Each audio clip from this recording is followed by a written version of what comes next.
On one ordinary night, when my husband was driving with me at high speed along a deserted suburban road, he suddenly blurted out, "Did you know your cousin died?" For a while, I didn't react. Huh? She's dead, so there's no meaning for me to go on living either. Chloe Baker, let's go down and join her together. After saying that, he yanked the steering wheel hard. The car instantly lost control and plunged toward a deep pit beside the road. With a thunderous crash, the car slammed into the ground. Both Brandon Kensley and I suffered severe, life-threatening injuries. In his final moments, he mustered his last strength to tell me, "If time could be turned back to 40 years ago at the mountain's base, you must never save me."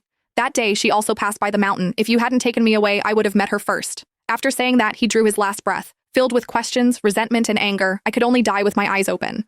But when I opened my eyes again, I returned to 40 years ago. This time around, I decided to let Brandon and his first love be together. However, there was just one problem. I didn't have any cousins at all.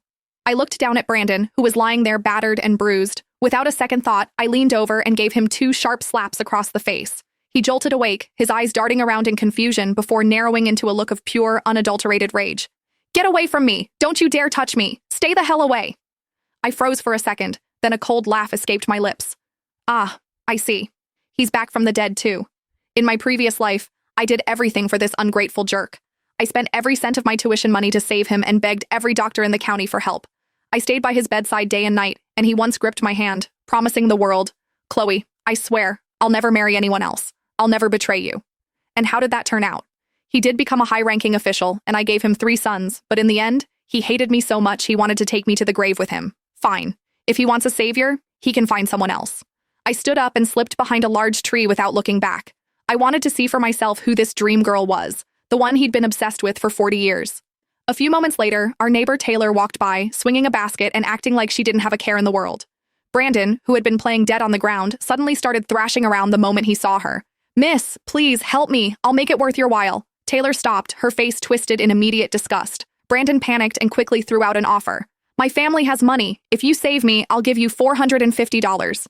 In this poor backwater town, $450 was a small fortune. Taylor's eyes lit up instantly. "All right, you've got a deal."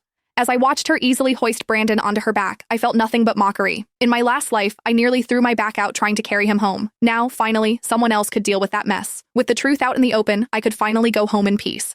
I reached into my pocket and felt the money I'd made from selling hazelnuts, my resolve hardening. In my previous life, I gave up my spot at a top-tier university just to put him through school. This time, this money was staying with me. In my last life, I turned my life into a joke for him. This time, I grabbed my suitcase and headed for the door. But just as I was about to step out, the dream girl herself, Taylor, came bursting in.